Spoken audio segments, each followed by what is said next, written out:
भगवती चरण वर्मा की कहानी वसीयत अभी हमने रामेश मिश्र से सुनी।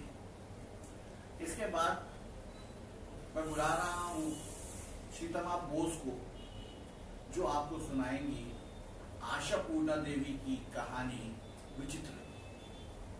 सीतमा बोस विचित्र पढ़ेंगी।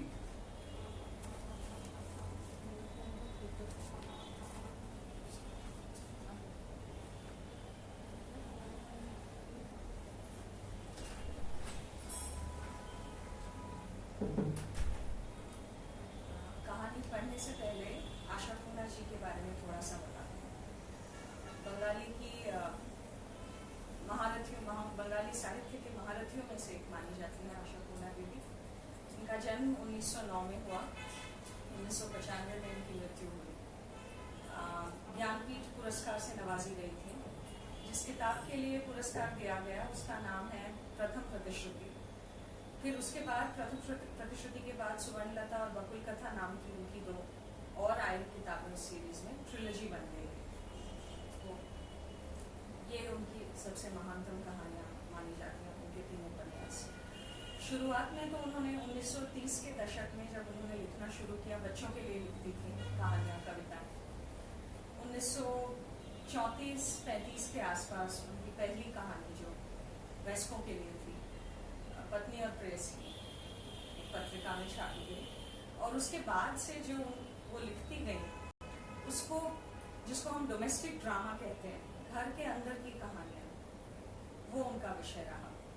और आगे चलकर झुम्पा लाहिरी नामी लेखिका है, पहले अमेरिकी हुआ करती थी, अब इटालियन है। उन्होंने आशा पूर्णा देवी को अपना सबसे बड़ा प्रभाव डाला।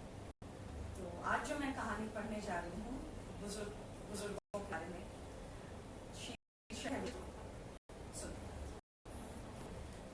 ट्विल की शर्ट पहनते जेब में हाथ डालते ही कांति तीखे संदिग्ध स्वर में बोल उठा, पिताजी। दोपहर की आरामदेह नींद के बाद शशिभूषण भारी पलकें लिए उसी वक्त तंबाकू लेकर बैठे थे। बेटे की उत्तेजित आवाज से बोले, क्या हुआ? क्या हुआ? क्या है आप खूब जानते हैं। हैरानी की बात तो यह है कि आप अब तक नौटंकी कर रहे हैं। शर्म नहीं आती आपको? नौटंकी ये शब्द किसी भी हाल में किसी के लिए गौरव सूचक नहीं होता, और अपने से छोटों से सुनना तो बिल्कुल भी नहीं। शशिभूषण को गुस्सा तो आया, पर वो कांति का सामना करने को नहीं उठे। उसकी तरफ पीठ किए हुए ही कहा कुछ ऊंची आवाज में, आप बबूला हो रहे हो बरखुरदार। शर्म किस बात की हो? हाँ, किस बात की? किस बात की शर्म? ये आप जानते हैं, अपने जमीर से पूछिए, अगर उसका कुछ बाकी हो तो। ये कहकर कांति ने अपने बाप की तरफ यूं देखा जैसे अपनी जलती आंखों से उन्हें भस्म कर देगा। फिर गुर्राता हुआ बाहर निकल गया। कुछ देर पहले तक उसकी एक तय मंजिल थी, पर अब जेब खाली हो जाने पर वो रही नहीं। फिर भी गुस्से में घर से निकलने के इरादे से कांति जूते पहनकर आंगन की ओर बढ़ा। आंगन में पांव रखा ही था कि रसोई घर की खिड़की से अन्नपूर्णा ने आवाज लगाई, कांति जरा इधर सुनता तो जा। कांति खड़ा तो हुआ, पर मुड़कर देखने की जहमत न की। अपने बेचारे शक्तिहीन सैंडल से आंगन की पक्की जमीन को खोद डालने की नाकाम कोशिश करने लगा। कुछ पल इंतजार करने के बाद अन्नपूर्णा खुद बाहर आकर पूछने लगी, मैंने बुलाया तो आए? बोलो ना जो भी कहना है। मैं क्या कह रही थी, तू शांति को भी साथ लेकर जा। पाव भर तेल पहले भेज देना। चूल्हा जला दिया, तेल की टिन तो ठंड गोपाल हो गई, कहकर अन्नपूर्णा हल्के से मुस्कुराई। पर कांति और गंभीर हो गई। कहा, शांति को साथ लेने की जरूरत नहीं है, बाजार नहीं जा रहा। बाजार नहीं जा रहा मतलब? फेरिस्ट लेकर खेलने जा रहा है क्या? वापस ले लो अपनी फेरिस्ट, कहकर कांति ने कागज का टुकड़ा बेफिक्री से अपनी माँ के पांव की तरफ फेंका। अन्नपूर्णा की जतन से लिखी हुई तेल, नमक, दाल, मसालों से लेकर सोडे, साबुन, माचिस तक के महीने भर के राशन की फेरिस्त। अन्नपूर्णा शायद चूल्हे पर कुछ चढ़ा आई थी। कुछ चंचल होकर रसोई घर की तरफ एक नजर डालकर बोली, कभी कभी तो तू पहेलियां ऐसे बुझा समझ नहीं आता। समझने को कुछ है भी नहीं। कांति ने खाली जेबें उलटकर दिखाई और कहा, समझाने को भी कुछ नहीं है, पैसे गायब, खरीदारी बंद। अभी कुछ ही घंटे पहले ट्यूशन के 35 रुपए जेब में लिए बेचारा कांति छुट्टी की दोपहर को झपकी लेकर बिताने गया था। और बात सिर्फ झपकी की नहीं थी, ज्योतिर्माला का खिंचाव भी कम था क्या? छुट्टी की दोपहर हो तो बहू को सब कामों से छुट्टी दे बेटे के पास भेज देना चाहिए, इतनी अकल तो अन्नपूर्णा को थी। तो फिर कांति ने पैसे बाहर भूलकर ऐसी कौन सी गलती कर दी? माँ की झिड़की या निंदा सुननी पड़े, इससे पहले ही कांति ने अन्नपूर्णा को मुंह छोड़कर प्रस्थान किया, उसकी तरफ देखे बगैर। इस संसार पर से विश्वास उठ गया है उसका। उठा भी हो तो इसमें कांति की गलती नहीं। निगोड़े दफ्तर में नया नियम बना है, महीने के दूसरे हफ्ते से पहले तनख्वाह नहीं दी जाएगी। पर भंडार घर के डब्बे बर्तन तो फायदा मानकर खाली होते नहीं। पिता के होते हुए भी पितृहीन होकर इतनी सी उम्र से कांति ने सारी जिम्मेदारियां संभाली थी। ट्यूशन के पैसे वक्त पे मिल जाते थे, यही गनीमत थी। उसका जाना देखती अन्नपूर्णा पत्थर की मूर्त की तरह खड़ी रही, ये भूलकर कि चूल्हे पे चढ़ाया दूध उनके जैसे पत्थर नहीं बन गया। किसी भी वक्त अधीर बेचैन होकर आग में छलांग लगा सकता है। ज्योतिर्माला की आवाज से उनका मुंह टूटा, हाय हाय, दूध तो सारा जल गया। इसके साथ ही जले हुए दूध की तेज बास में अन्नपूर्णा को रसोई घर में ढकेल दिया। ज्योतिर्माला आलू छीलते छीलते उठ खड़ी हुई है और उसकी चौंकी हुई आंखों के सामने पत्तल का दूध जलकर मर रहा है। पत्तल पर थोड़ा सा पानी छिड़ककर उसे ठंडा कर जमीन पर पटकती हुई अन्नपूर्णा बोली, पत्तल उतार लेती तो कौन सा प्रलय आ जाता बेटी। ज्योतिर्माला अपने पीहर की लाडली बेटी थी, अन्नपूर्णा से भी हमेशा से छूट पाती आई, इसलिए बिना किसी डर या संकोच के बचपने भरी आवाज में उसने कहा, मैं उतारती, जल ही न जाती मैं। सो तो है, भला तुमसे कैसे होता। ये एक ही बेटी है जिसे सब सहा जाता है, जो आग से नहीं जलती, पानी में नहीं डूबती, कोई रोग नहीं जानती। ये कहकर चिढ़, अपमान, शर्म सब कुछ खुद पर झोंक कर सीधे अपने कमरे में घुस गई अन्नपूर्णा। शशिभूषण उस समय अपनी पलायन नीति का पालन करते हुए अपनी कमीज पहन ही रहे थे। अन्नपूर्णा ने दरवाजा बंद करके सवाल किया, किस भट्टी में सिर झोंकने चले। रुद्र रूप था और आवाज कर्कश, लगभग अन्नपूर्णा के स्वभाव के विपरीत। शशिभूषण कुछ दुबक गए, संकुचित सा जवाब दिया, भट्टी में? वाह, जाऊं तो जान छूटे तुम्हारी। लाख टके की बात कही है, चैन पड़े मेरी हड्डियों को। हिंदू नारित्व की मर्यादा भुलाकर अन्नपूर्णा ने ये बात कह दी। पर एकाएक कुंठित हो जाने का मतलब ये नहीं था कि शशिभूषण के स्वभाव में परिवर्तन हो गया। जो अन्नपूर्णा जीवन भर पड़ी पड़ी मार खाती रही, खामोशी में आंसू बहाती रही, उसकी बातें आज इतनी फर्राटेदार कैसे हो गई। अचानक शशिभूषण को ध्यान आया कि अगर जनानियों को जरा सी भी छूट दो तो बिल्कुल सर पर चढ़ जाती। इसलिए अभी अभी की कुंठा को भुलाकर बोले, हिम्मत बढ़ गई है लगता है, जबान पे लगाम नहीं रहता आजकल, बुढ़ापे में मार खाने का शौक चढ़ा है क्या। बेटों के बड़े हो जाने के बाद शशिभूषण ने ये शरीफों वाला काम छोड़ दिया, और छोड़ा ये सोचकर नहीं था कि छोड़ देना चाहिए, हिम्मत ही अपने आप कुछ कम हो गई थी। पुरानी बातों के जिक्र से अन्नपूर्णा जल उठी, हाँ, वो कसर भी क्यों रह जाए, मारो, बहू के सामने ही ये झंडे भी गाड़ लो। बहू, शशि गांगुली किसी के डर से पीछे हटने वाला आदमी नहीं है, समझी। कहकर अपनी महिमा के गर्व से चमकता चेहरा लिए शशि गांगुली ने अपनी कमीज के बटन ठीक से लगा लिए। ज्यादा तू मैं की इच्छा उनकी थी नहीं। इतवार की महफिल कुछ ज्यादा रंगीन होती है और आज सामग्री जुटाने की जिम्मेदारी शशिभूषण की थी। कम से कम 2 बोतल अगर साथ न ले गए तो मुंह दिखाने लायक न रहेंगे। हड़बड़ाकर बोले, ये राह रोकने का ढोंग अब बंद करो, हटो हटो, निकलते हुए अपशगुन करती हो। रोकने नहीं आए, तुम्हारी शक्ल देखने में भी घिन आती है मुझे। कांति के पैसे निकाल कर रखो, फिर जहां जाना है जाओ, तुम्हारी मनहूस सूरत मुझे देखनी भी नहीं है।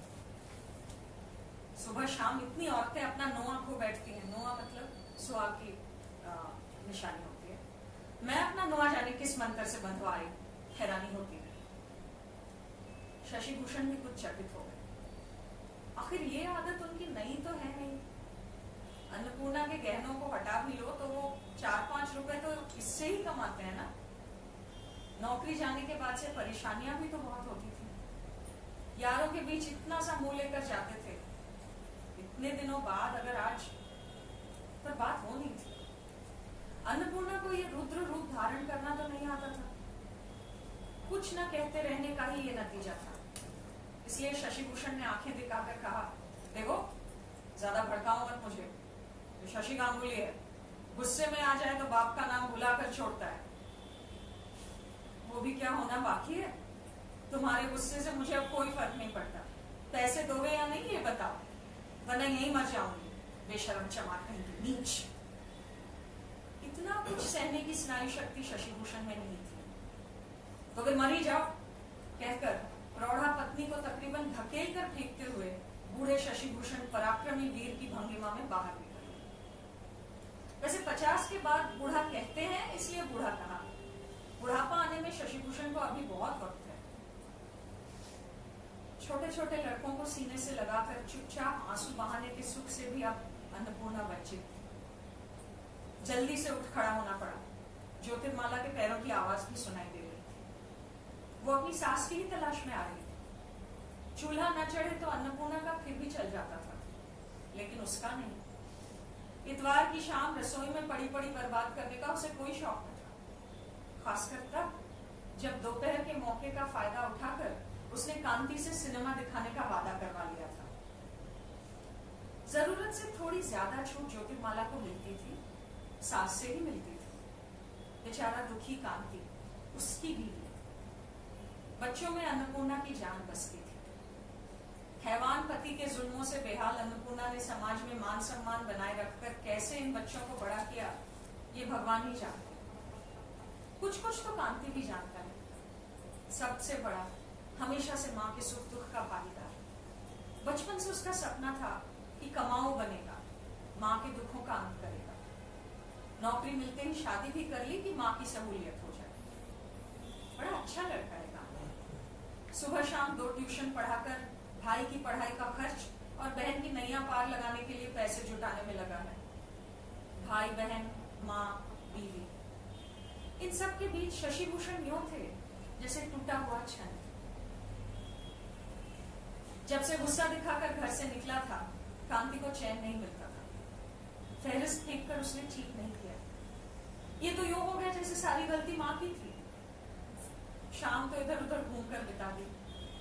फिर मोहल्ले वाले साहू की दुकान से अंदाजे से कुछ सौदा उधार पर खरीदकर मुटिये को लेकर कांति जब घर पहुंचा तो रात हो चुकी थी। जाहिर सी बात है कि पत्नी से किया हुआ वादा भी वो भूल चुका था। अन्नपूर्णा तब तक शांति और जयंती को खाना खिला चुकी थी और बहू को खाने के लिए बुला रही थी। उसके आते ही पीतल के ढके हुए थाल की तरफ इशारा करके बोली, कांति का खाना कमरे में रखाओ और फिर खा लो बहू, बड़ी थकान लग रही है, जल्दी सो जाऊंगी। पीतल की थाली में खाना ढककर शशि भूषण के लिए रखा जाता था, क्योंकि उन्हें लौटने में कितनी भी देर हो सकती थी। ज्योतिर्माला ने हैरानी की आवाज में पूछा, और पिताजी के लिए? आज रोटी बनाना भूल गई बेटा, कहकर बिना किसी भूमिका के अन्नपूर्णा ने सालन की कटोरी में भात डाला और खाने बैठ गई, बहू की प्रतीक्षा किए बगैर।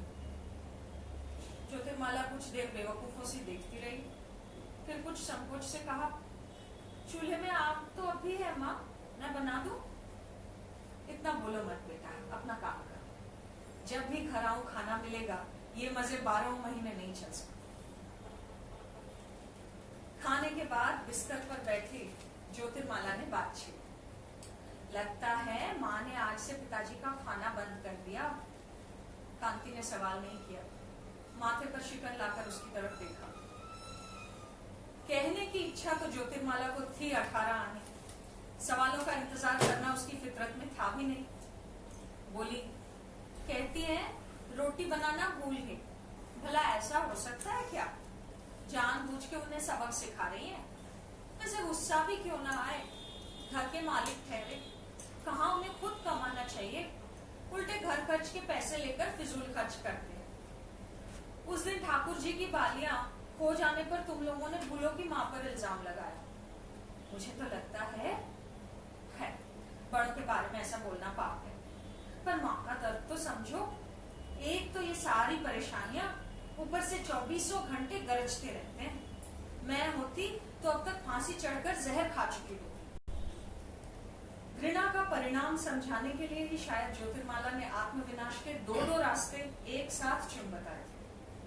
वो और भी कुछ कहने जा रही थी, पर पति की आंखों की तरफ नजर गई तो उसने तब के लिए फांसी और जहर की योजनाओं को मुलतवी कर दिया और बिस्तर पर जमी काल्पनिक धूल को साफ करने लगी। कांति को अचानक लगा कि ज्योतिर्माला बहुत बड़ी बड़ी बातें कर रही है। उसके मासूम से चेहरे पे ये बातें खास कर नहीं जच रही। लगा कुछ न कहने की वजह से ये हाल है। बीवी पे कभी कभार लगाम लगानी चाहिए। शशि भूषण के खून का असर तो था ही। जो पलंग के किनारे बैठी है उसे जरा सा धक्का देकर जमीन पर गिराया जा सकता है, ये सोचना कांति के लिए अस्वाभाविक नहीं था। पर अन्नपूर्णा के दूध का मोल भी कम नहीं, इसलिए गुस्सेल आंखों को बंद कर वो पलट कर सो गए।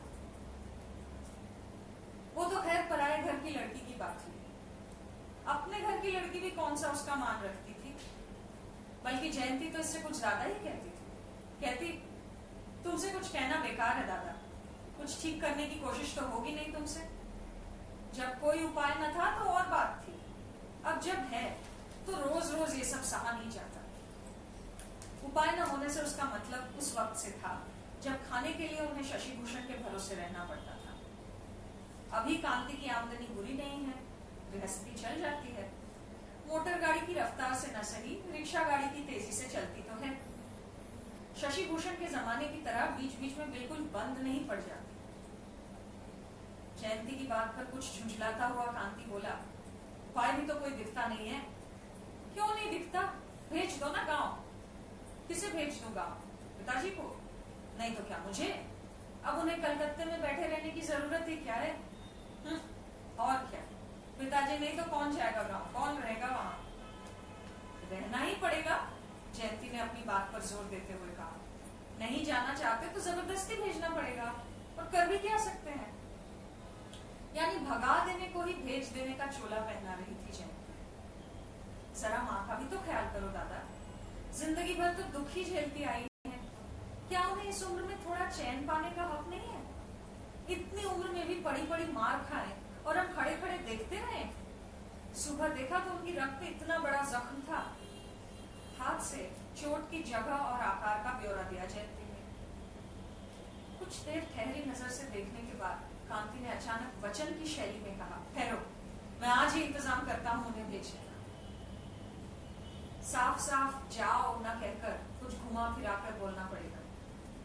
बम गिरने से कलकत्ता शहर न जाने किस दिन ध्वंस हो जाए, ये दूसरे विश्व युद्ध की बात है। ऐसे हाल में गांव का ठिकाना संभाल लेने में भलाई है। बैठे ही तो रहते हैं शशि भूषण, दो एक मजदूर लगाकर घर को रहने लायक बना लेने में क्या बुराई है। जयंती का कहना था कि कांति ये प्रस्ताव रख ही नहीं पाएगा, इतना शर्मीला जो ठहरा। लेकिन वक्त आने पर पता लगा कि उसे इतना शर्मीला भी मानना नहीं चाहिए। असल बात तो ये है कि कटु वचन बोलने में ना एक नशा सा होता है। एक बार बोलना शुरू करो तो बहुत सी बातें जबान पे आ जाती है। जो बात कहने की इच्छा सपने में भी ना हुई हो, वो भी मुंह से निकल जाती है। और उम्र के साथ शशि भूषण में भी कुछ परिवर्तन आए थे। बड़े बेटे के सामने मुंह उठाकर बात करने में अब कुछ संकोच होता है। ये वही लड़का है जिसे वो कुछ दिन पहले भी पीटा करते थे। कोई जबरदस्त ऐतराज तो न कर पाए। जिद्दी इंसान की तरह एक ही बात दोहराते रहे, वो मुझे रास नहीं आएगा। तो क्या किया जाए बताइए? आपके अकेले की सहूलियत के लिए हम सब परेशानी झेलते रहे, ये हमेशा तो नहीं चल सकता ना।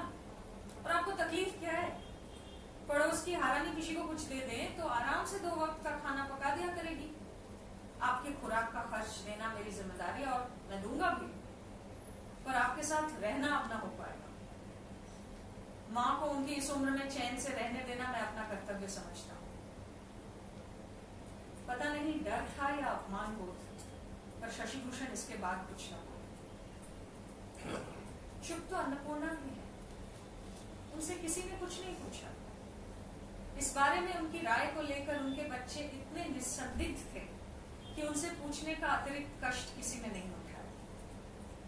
मौन धारण कर यात्रा की तैयारी कर रही थी अन्नपूर्णा। इसमें उनका मन लग रहा था या नहीं कहना मुश्किल था। तैयारियां कई दिनों से जारी थी। कोई लाख कह ले, पर शशिभूषण के साथ उनका ये रिश्ता तो था। जाड़ा आने वाला है, अकेले रहना है, बहुत सी छोटी बड़ी चीजें ले आया था। स्टेशन के लिए निकलने से पहले शांति को गाड़ी बुलाने के लिए भेजकर कांति अंदर आया। हाथ में लिया पैकेट खोलते हुए बोला, गर्म मोजों की एक और जोड़ी ले आया माँ। गांव में अगर ज्यादा सर्दी पड़ी तो दोनों वक्त पहनना पड़ सकता है। ये क्या, तुम कहाँ चली?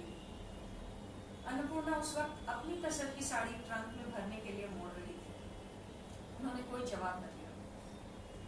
हैरान कांति जवाब ना पाकर जयंती से बोला, क्या हुआ जया? जयंती खिड़की के पास बैठी शायद कोई कथा पढ़ रही थी।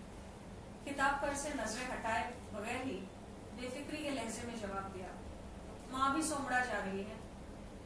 मतलब माँ से ही पूछ लो। पूछना नहीं पड़ा। इस बार अन्नपूर्णा ने खुद जवाब दिया। ट्रंक में से मुंह फेरकर शांत और दृढ़ स्वर में बोली, मतलब समझना तो इतना मुश्किल नहीं है बेटा। तुम लोग उन्हें छोड़ सकते हो, मैं तो नहीं। फिर हमारा क्या होगा? कांति का विमूढ़ प्रश्न। तुम लोगों को चिंता किस बात की है कांति? अब बड़े हो गए हो, सोचने समझने की क्षमता है तुम में। मेरे लिए कुछ रुका नहीं रहेगा। और मुंह फेरकर अपने काम में जुट गई अन्नपूर्णा। उस वक्त उनकी शक्ल देखकर ये लगता था कि सब ने मिलकर षड्यंत्र रच उन्हें ही अपमानित कर घर से निकालने की तैयारी कर रहे।